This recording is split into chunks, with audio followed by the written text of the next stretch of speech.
জন্মের আগে আপনি কে ছিলেন জানলে শিউরে উঠবেন। বন্ধুরা, হিন্দু গ্রন্থ অনুযায়ী একজন মানুষ হবার আগে আত্মাকে পাড়ি দিতে হয় বিশাল ৮৪ লক্ষ জন্ম।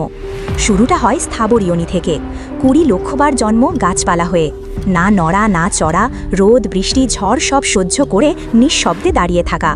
তারপর জলচর যোনি, ৯ লক্ষ জন্ম মাছ কচ্ছপ, প্রতিটি সেকেন্ডে ভয় বড় মাছ এসে যেন না খেয়ে ফেলে।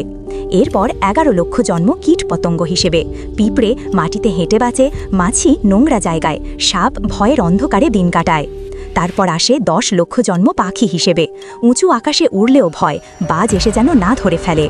তারপর ৩০ লক্ষবার পশুর জন্ম, সিংহ হাতি কুকুর, জীবন মানেই শুধু টিকে থাকার লড়াই, কেউ কাউকে খায়, কেউ কারো দ্বারা মারা যায়। এত কষ্টের পর আত্মা আসে গরুর যোনিতে, সবচেয়ে পবিত্র মনে করা হয়। আর গরুর পরেই মানব জন্ম।